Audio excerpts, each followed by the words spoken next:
पिताजी से बात करी कि खेती में क्या होता है। उन्होंने गुस्से में बोला कि ना ना ये सब तो नहीं करे के। मैं एकदम से अड़ गया उनसे कि नहीं, मेरे को तो खेती करनी है। मैं लगभग 25 से 30 हजार किसानों के साथ जुड़ गया। काफी सारे प्रॉब्लम्स थे किसानों के। फिर उसी समय मेरे को स्टार्टअप बिहार से फंड आया। इन सब के बीच में ना मैंने किन्हीं 4 चीजों को चूज किया और मुझे लगा कि ये 4 चीजों को अगर मैंने सॉल्व कर लिया ना तो मैं किसानों के लिए सारा कुछ कर पाऊंगा।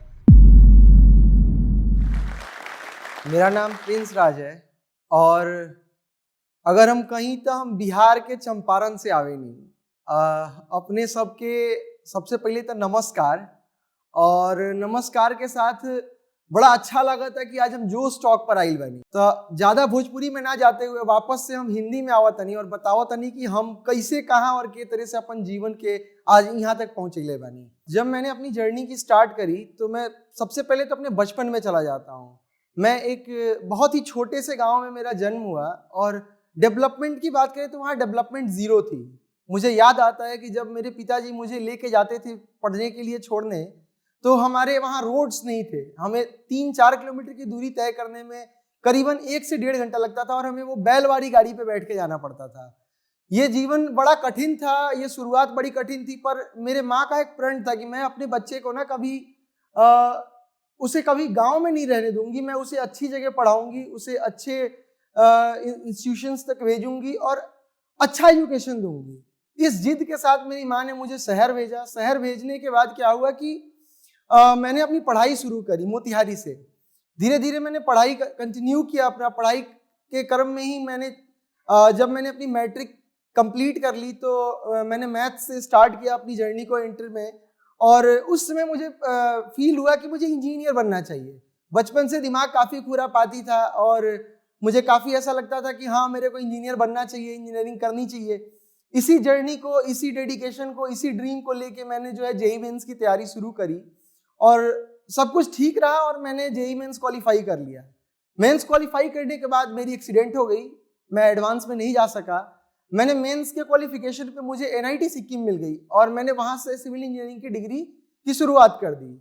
जब मैं सेकेंड ईयर में था तो मुझे काफ़ी सारे आर्टिकल्स पढ़ने की आदत था। आर्टिकल्स पढ़ते वक्त मुझे पता चला कि स्टार्टअप नाम की एक चीज़ है जहाँ लोग अपनी जर्नी को एक नया मुकाम दे रहे हैं, लोग बिजनेस स्टार्ट कर रहे हैं और बिजनेस में लोग बड़ा अच्छा कर रहे हैं। मैंने उसमें थोड़ा डीप लर्निंग शुरू किया। डीप लर्निंग करते समय मैंने काफ़ी सारे एग्रीकल्चरल एंटरप्रेन्योर्स की स्टोरी पढ़ी। उसमें मैंने कई जयपुर के एंटरप्रेन्योर्स की स्टोरी पढ़ी, कई बिहार के एंटरप्रेन्योर्स की स्टोरी पढ़ी। उसी क्रम में मैं घर भी आता जाता रहता था। मेरे सेमेस्टर ब्रेक्स होते थे और सेमेस्टर ब्रेक्स में मैं घर जाता था। जब मैं घर पहुंचा मैंने अपने पिताजी से बात करी कि खेती में क्या होता है तो पिताजी साफ गुस्सा हो गए। उन्होंने गुस्से में बोला कि ना ना ये सब तो नहीं करे के, तू पढ़ाई कर, पढ़ाई करके नौकरी ला अच्छा और आगे बढ़ा। फिर क्या हुआ कि ये सब जब मेरे को पिताजी ने बोला तो मैं थोड़ा सा नर्वस हो गया कि यार ऐसा क्यों बोल रहे हैं। फिर मैंने और स्टडी किया और स्टडी करने के बाद मैंने देखा कि लगभग 70 से 80% इंडियन पॉपुलेशन जो है आज भी खेती से जुड़ी हुई है। फिर पिताजी ऐसा क्यों बोल रहे हैं।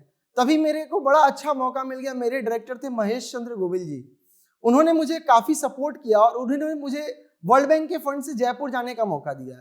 फिर जयपुर से मैं जालंधर गया और मैंने इन दोनों स्टेट में कृषि को अच्छे से देखा, मैंने फार्मिंग को देखा। जब मैंने ये सब कुछ स्टडी किया तो मुझे पता चला कि हर जगह फार्मिंग इस तरह से नहीं होती है कि वहाँ के लैंड की क्वालिटी क्या है, वहाँ खेती कैसे होनी चाहिए, वहाँ का मॉइस्चर क्या है, वहाँ के क्लाइमेटिक कंडीशन क्या है। बट खेती इस तरह से हो रही थी कि भाई वहाँ मार्केट किस चीज़ का है। तो मुझे लगा कि सबसे बड़ा जो प्रॉब्लम है ना वो मार्केट है। फिर मैंने और स्टडी करा और मैं एकदम से अड़ गया उनसे कि नहीं, मेरे को तो खेती करनी है, मेरे को खेती से जुड़ी चीज़ों को ही करना है। क्या हुआ कि मेरी माँ काफ़ी सपोर्टिव थी हर समय मेरे जुड़ी चीज़ों में, मेरे डिसीजन मेकिंग में। तो उन्होंने बोला कि ठीक है तुम कर लो। तो मुझे 2 साल का मौका दिया कि तुम्हें 2 साल का समय देते हैं, 2 साल में तुम्हें जो करना है अच्छे से करना है। मैंने पिताजी से काफ़ी कुछ डिस्कस किया, काफ़ी सारी चीज़ें की, काफ़ी सारा बात किया। तो मेरे को ना बहुत सारे प्रॉब्लम्स निकल के आए कि ये प्रॉब्लम है, वो प्रॉब्लम है, वो प्रॉब्लम है। काफ़ी सारे प्रॉब्लम्स थे किसानों के।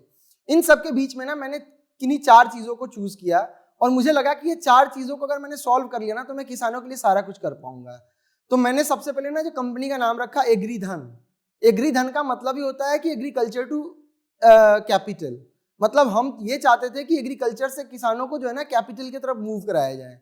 दूसरा इसको जब मैंने इस आइडिया को जब मैं आगे बढ़ाना शुरू किया, जब मैंने इस मोटो को लेके आगे बढ़ा, तो मुझे पता चला कि यार प्रॉब्लम्स तो कई सारे थे, मैंने तो 4 ही चूज किया है। तो मैंने शुरू किया पहले कि जो किसान उगा रहे हैं, मतलब जो किसानों का फसल है, जो उसकी आउटपुट हार्वेस्टेड प्रोड्यूस है, पहले उसका मार्केट देते हैं। जब मैंने किसानों को अच्छा बाजार देना उपलब्ध कराया तो किसानों के साथ अच्छा कनेक्शन बनने लगा, मेरा बहुत अच्छा कनेक्शन बनने लगा। किसानों को ऐसा लगता था कि यार ये मेरे लिए तो भगवान है, ये मेरे को अच्छी कीमत दिला देते हैं, मेरे दरवाजे पे पैसा मिल जाता है, मेरे अकाउंट में पैसा आ जाता है, इससे मेरे को लोन मिल जाता है, मेरे को केसीसी हो जाती है, मतलब कई सारे एक्सटर्नल बेनिफिट्स मिलने लगे। क्योंकि पैसा उनके अकाउंट में जा रहा था, पैसा सीधे उनके पास पहुंचता था, वो IVR कॉल के थ्रू मेरे को फोन कर पाते थे, 1800 नंबर फैंसी कॉलिंग फीचर था। जब मैं कॉलेज में था, जब मेरी 7th सेमेस्टर चल रही थी, तभी मैंने कंपनी को रजिस्टर कर लिया। जब मैंने कंपनी रजिस्टर कर ली, मेरी कंपनी मेरे कॉलेज में रहते रहते रेवेन्यू करने लगी, तो कॉलेज में भी एक अच्छा सा वो जो कहते हैं ना, एक इमेज क्रिएट हो गया कि यार बंदा अभी कॉलेज में है, इसकी कंपनी है, इसकी कंपनी रेवेन्यू कर रही है, बिजनेस कर रही है। तो इस सब का ना मेरे को थोड़ा सा मेरे को फील आने लगा कि यार मैं सच में सही डायरेक्शन में जा रहा हूँ, मैं अच्छी चीज़ों को कर रहा हूँ। तो फिर मैंने उसको कंटिन्यू किया, मैंने धीरे धीरे रिसर्च को कंटिन्यू किया अपने।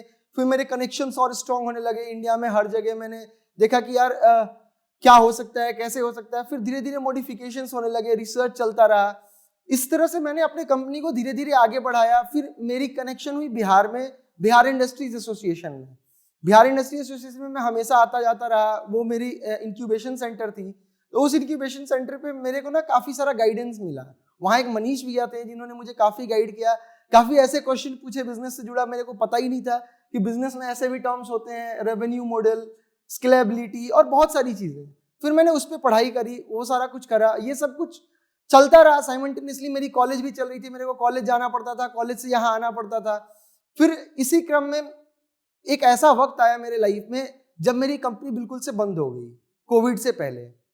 सिचुएशन ये था कि भाई मेरे पैसे खत्म हो गए, शायद मैं बिजनेस को अच्छे से मैनेज नहीं कर पाया या जो भी रहा, मतलब रूरल लेवल में जो मैं काम कर रहा था, जो मैं रेवेन्यूज जनरेट कर रहा था और जो मैं एक्सपेंसेस कर रहा था, दोनों मैच नहीं हो रहे थे। फिर उसी समय मेरे को स्टार्टअप बिहार से फंड आया। स्टार्टअप बिहार से जब मुझे फंड आया, मैंने वापस से कंपनी को स्टार्ट किया और काफ़ी अच्छी चलने लगी सब कुछ। उसके बाद मुझे कुछ एंजल इन्वेस्टमेंट्स मिले। एंजल इन्वेस्टमेंट्स मिलने के बाद मैंने कंपनी को और ग्रोथ दिया और बूस्ट दिया। और एक समय ऐसा आया जब मेरे पास लगभग 180 विलेज लेवल कोऑर्डिनेटर्स को मैंने खड़ा कर दिया अपने कंपनी के अंदर, और लगभग 150 से ज़्यादा गाँव में मैं ऑपरेशनल हो गया। ये क्रम और आगे बढ़ा और मैं लगभग 25 से 30 हजार किसानों के साथ जुड़ गया। ये 25 से 30 हजार किसानों के पास जब मैं जाता था, जब मैं उनसे खुद मिलता था, उनसे बात करता था, तो मेरे को काफ़ी मोटिवेशन आता था। यार मैं इनके उस प्रॉब्लम को सॉल्व कर रहा हूँ जो कोई नहीं कर पा रहा था। फिर मैं डिस्ट्रिक्ट मजिस्ट्रेट से मिला, मैं और अधिकारियों से मिला, मेरे को काफ़ी अच्छा रिस्पॉन्स मिलने लगा।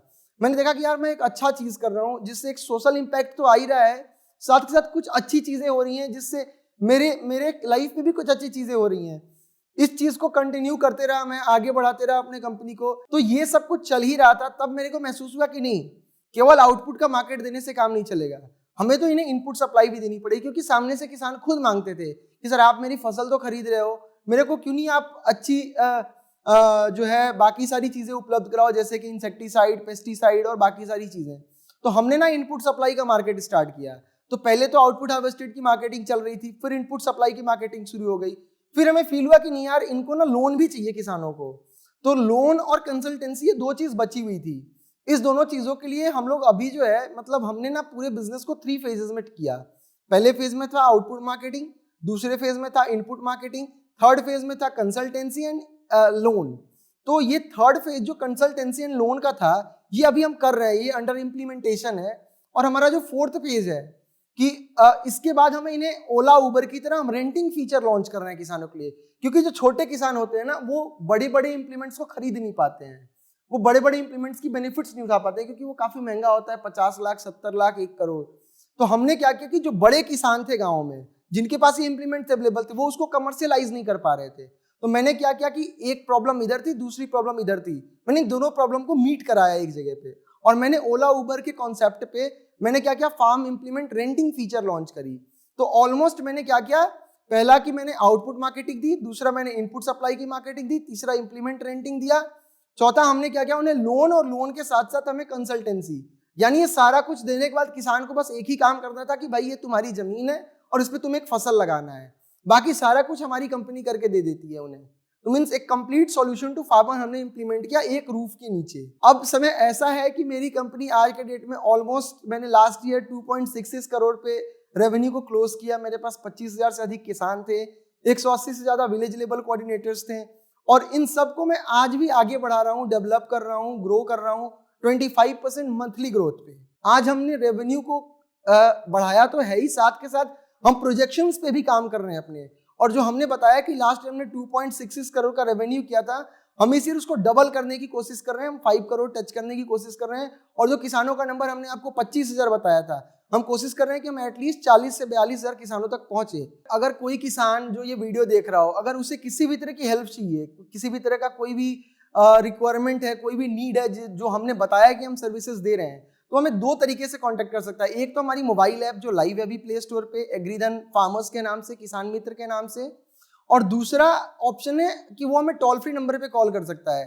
टोल फ्री नंबर है 18004192 इसने ढेर सारा इंस्पायरिंग स्टोरी एक से एक बढ़ के बिहारी के एकरा पर देखेला मिलतो। एकरा नाम है जोश टॉक्स बिहार।